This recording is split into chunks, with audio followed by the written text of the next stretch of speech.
I'm Janice, I'm the Quality Coordinator for Brightwater Care Group, and today I'm going to talk you through the new standards for aged care. These come into effect from the 1st of July this year, and there's 8 standards which I'll walk you through the main points from those standards and talk to you about the implications for yourself as a staff member and for your clients and their families. As I go through the 8 standards, I'll also emphasise the link to Brightwater's new mission statement, Pursuing the Dignity of Independence, because they fit together so perfectly. The new standards, if we have a look at this slide, the first slide here, they really emphasise the importance of the consumer. So the consumer is central. So you'll see with this picture that the consumer is in the middle. Standard 1, consumer dignity and choice. And I just love the way they've set up the standards, because I think it's about bringing the colour and the heart. See, this person got a little heart next to them, back into the care and service delivery that we provide. So the consumer's right in the middle, and all of the other standards, and there's 8 altogether, all work to support giving that service and that care to the consumer. Okay, standard 1, consumer dignity and choice. Each standard starts off and with a consumer outcome statement. So the outcome statement is, I'm treated with dignity and respect and can maintain my identity. I can make informed choices about my care and services and live the life I choose. I think you'll agree with me, that's a fairly tall order. So we've got quite a lot of work to do in how we think about the service we deliver and how we can help the client achieve these standards and how we can achieve these standards. So the important things with standard 1 is central to the whole model. It focuses on dignity and respect, and it focuses on identity, culture and diversity being valued. So that is about us knowing the person, knowing who they are, knowing about their cultural background, knowing about their diversity. So it's a big emphasis on knowing the person and then flowing that through to all standards and all service delivery. Standard 2, ongoing assessment and care planning with consumers. So the consumer statement is, I'm a partner in ongoing assessment and planning that helps me to get the care and services I need for my health and well-being. So this is something that we've always done as core business, is assessment and care planning. The big difference with the new standards is about the partnership word. So the requirement of the new standards is that the consumer is actively involved. They're an active partner in the assessment and the care planning process. So we really need to rethink our whole partnership and involvement of the consumer. The other difference is that we've always focused on meeting healthcare needs, but the emphasis with the new standards is on health and well-being. So there's an increased focus on the well-being factor, which goes hand in hand with the next one, which is needs, goals and preferences. Again, we were very focused in the past on the needs and not so much in aged care on the goals and preferences. So there's a big focus on goals and preferences. So it's about linking to the standard 1, where we know the person, we know what they want, what they choose, what their identity is and their preferences, and we flow that through into care planning. So that information flows all the way through. So we're working on our iCare documentation and processes to try and really reflect more the well-being and the goals and preferences, as well as the care needs. But in the meantime, what you can be doing is having that thinking in your head and then going about your work and your documentation and reflecting the well-being aspect and the goals and preferences aspect as much as possible. As well, in Standard 2, it has a focus on advanced care planning and end-of-life wishes. So importance being that we know about someone's end-of-life wishes, and we've got that recorded and we're attempting to meet those. Standard 3, personal and clinical care. So the consumer outcome statement is, I get personal care, clinical care, or both personal and clinical care that is safe and right for me. So you can see the focus is always on the consumer, as we said right from Standard 1. So it needs to be safe and effective. And for those in the clinical stream, our health professionals, you will be aware we've now got a clinical governance framework, Brightwater's clinical governance framework, and that is the focus of that whole framework, is that the care is safe and effective.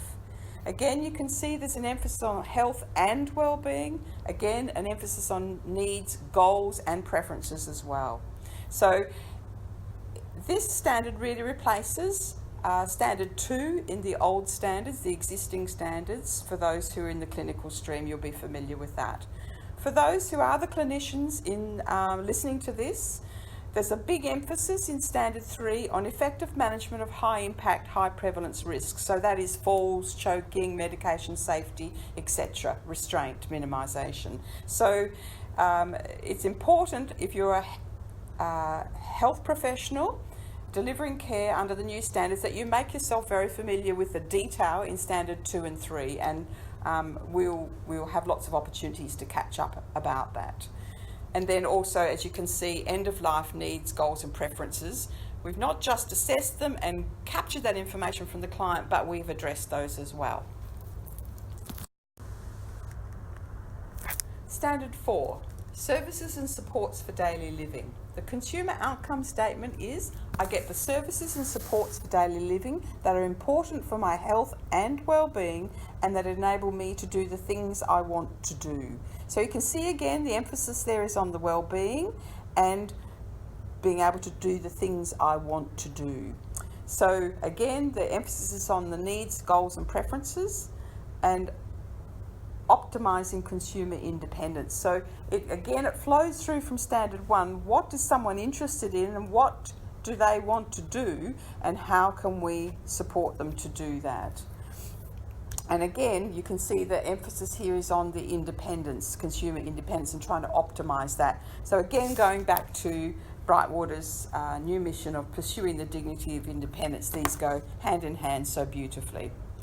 The other focus in here is on well-being, which we already mentioned, and the quality of life. So it's all about trying to say, how can we improve the quality of life? How can we impact on that and support someone to do the things they want to do so they have a good quality of life, or as good as possible in the circumstances? The other aspect that is in here is about emotional, spiritual and psychological well-being, and that wasn't mentioned in the previous standards. So again, it's in recognition of, if we're talking about quality of life, then these are really important components of a quality of life, is that someone is having their spiritual needs met, and whether that be based on religion or whether it be based on connection to nature, getting out into the garden, whether it be connection to other people, some creative pursuits such as art, that kind of thing. So a big focus on that. And then also community participation. So whether that be that the person has access to the internal community and can get to some activities and gatherings of the people who live in that facility, if you're in an aged care facility, or whether we're bringing the community in to enrich people's lives and give them a better connection to the community, or whether we're taking clients out into the community. So the requirement of the standard is that we have an element of community participation, that people have access to that and that they can have the relationships of interest to them. So that may not be immediate family, it might be friends that are closer, and if someone's in an LGBTI relationship, it might be their partner in that case. The other bit that comes into Standard 4 is about meals and the importance of choice again, and of enjoyment and quality of life through the food that is provided. So the exciting news is that Brightwater is embarking on a food project, and so that won't start till July, but we're on a journey, and we've recognised that there is some work to do in how we support our clients to be really comfortable and happy with the food that they get. So that's something that we're working on as well.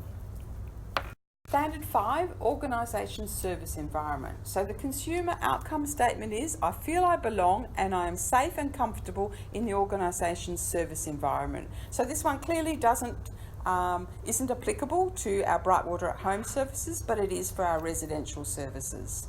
So the requirement of the standards is that it's welcome and easy to understand, that the consumer has a sense of belonging. Again, you'll notice the word independent, so they have a sense of independence. They're able to be as independent as possible and move around the service, and that there's the environment is conducive to interaction and enjoyment. So really fitting straight back into Standard 4 with that quality of life experience.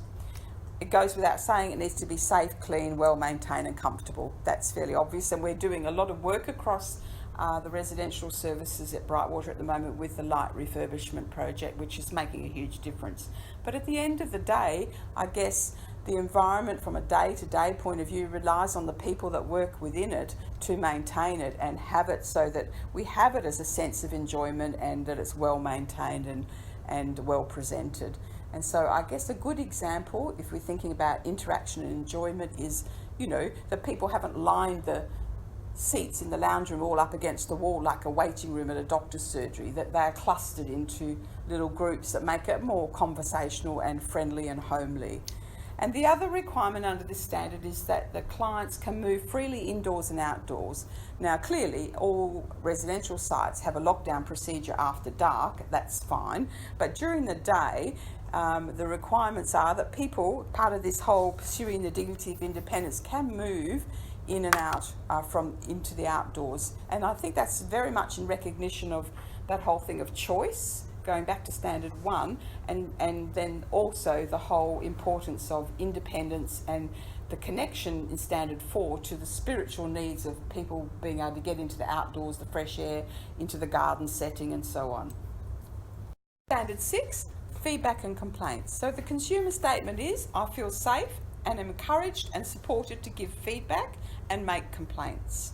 I'm engaged in processes to address my feedback and complaints, and appropriate action is taken. So the important thing here is we already have a good feedback and complaints mechanism at Brightwater, and it's just interesting that in the current standards there's one little outcome in one standard, whereas with these new standards there's a whole standard about feedback and complaints. So you can see the importance of that partnership and that communication and getting that feedback and harnessing that feedback. So I think the important thing for all of us is about the importance with the new standards of appropriate response and action. So it's very important under the new standards that everybody is aware of the importance of listening to the customer, the client, the family, whoever it is who's got some feedback, and responding appropriately, responding in a timely manner, and taking action and linking that to improving services. So very, very important standard. Standard 7, human resources. So the consumer outcome statement is, I get quality care and services when I need them from people who are knowledgeable, capable and caring. So that's all of you. So there's lots and lots of elements in this standard. For all of the standards, I haven't spelt out every single detail. I've just picked out the most important points. So obviously it goes without saying that it needs to be planned. We have the right number and mix of expert people to deliver safe quality care and services. The interesting thing in this standard that's really applicable to all of you is that the standard requires that interactions are kind, caring and respectful of each consumer's identity, culture and diversity. So that's very specific about the behaviour that we will be judged against the standards when assessors come in to see whether we're meeting the standards as per Commonwealth Government requirements. So they will ask our clients, are the staff kind, caring and respectful of you, your identity, culture and diversity? They will ask them directly. So that's the best judgment we can have. And you can see that links straight back to Standard 1, where we talked about identity, culture and diversity being crucial to that person and who they are. Okay, Standard 8, organisational governance. The consumer outcome statement is, I am confident the organisation is well run. I can partner in improving the delivery of care and services. So you can see the focus there. There's a whole lot of elements in this standard, all about how we govern and how we provide the services, which I haven't fleshed out there. The ones that I've really focused on are the consumer engagement. So what the standards require us to do is to be really actively engaged with our consumers. So, you know, in the past, perhaps we've had a tendency to do for rather than to do with, and to design systems and processes and services and think, okay, that's how it should work, rather than involving the consumer in designing our systems and processes, involving our consumers in solving problems. So that is a bit of a rethink for us. We've done some work in this space in regard to focus groups at a kind of corporate level, but at a site level, what we need to think about, and at service delivery level, is how can we increase that involvement of the consumer. Now, it may be that some of our consumers can't be that involved because of their capability, but their families can be involved. So, for example, at one of the sites, we are testing a focus group for continuous improvement, and they've developed with the help of quality coordinator a continuous improvement plan. So they're actually having a direct impact and input into how we can improve the services at the site. So that's just one example. So it's about us thinking a lot more laterally about how we can actually consult with the consumer at every point of how we go through our journey of the day. The other important aspects under the governance are that the organisational culture needs to be safe, inclusive, and provide a quality care of service. So again, that links right back to our clinical governance framework, which for the clinicians out there in the services, you'll know something about, and that's an important aspect. But it also goes straight back to standard 1, where we talked about it being safe and inclusive from a point of view of diversity and inclusion. So it's a very important focus across the standards, and from a governance point of view, that we at a governance level, the organisation is promoting that safe, inclusive environment. And then the other one is the risk management, supporting consumers to have the best life they can, which we talked about at the beginning, standard 1. So there's a requirement under the standards that the governance, Brightwater itself overall has a focus on supporting people to have the best life they can, to have choice and decision making, and to make decisions and be supported through our processes to make those decisions and take some risks sometimes. So to finish off, I think I've given you the most important aspects of each standard. There's obviously a whole lot more information. There's a little handout that we've got available that you can take away, but also there's a whole guidance material for those who want to look at the more nitty-gritty details. So if you haven't got access to those at your site, then please let me know, and I will make sure that you get whatever you need to help you understand the standards. So I think it's a really exciting time for us. I think we can really use these standards to really make a difference to people's quality of life, and that's what it's all about. We're on a journey. We haven't got all the answers, and we haven't got all the systems and processes in place to meet all of these standards yet, but we're working as fast as we can on that. And you can play an active role straight away by starting to think about how do you reflect these standards and put them into action on a daily level. As you go through your day, how can you involve people in choice and decision making? How can you consult with them? How can you document that and reflect that you're doing exactly that? So I think it really is a very great opportunity as well. If I can just finish off by linking it to Brightwater's new mission, Pursuing the Dignity of Independence.